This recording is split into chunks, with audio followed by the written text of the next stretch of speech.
Guys, dito kami guys naka-stay oh. Sa ibabaw lang. Nagparelax kami ni Mrs. Mahangin, malamig oh.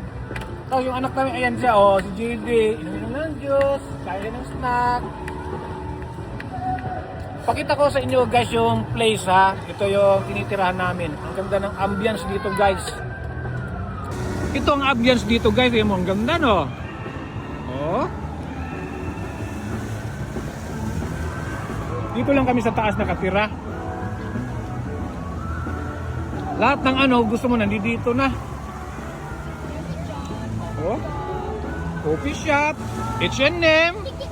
Nandiyan dyan na rin. Yung Zara, nandiyan dyan na rin. Diyan lang ang mall na kabilang mall, oh. Oh. Yan na yan, Apple Store, nandiyan dyan na rin. Alam mo, yung Louis Vuitton, nandiyan dyan lang. Tsaka yung Bottega, nandiyan dyan lang.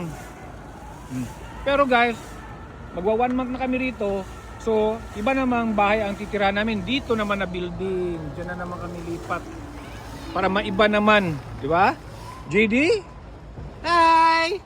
Ay, nag-enjoy ka dyan. Oh. Si Mrs. pakapi-kapi lang. Grabe yun.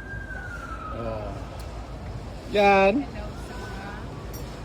Cute ni JD oh. Pugi. Yan lang dyan oh. Si Yaya ni JD pumunta daw ng Zara kasi may bibilhin daw siya. Ganda guys no? Dyan oh, ice cream. Grabe benta ng ice cream dyan guys. Ganda-ganda oh. Pwede ka manood ng siniha, sa sini. May sinihan dyan. Grabe ha. Lino ng tubig guys no?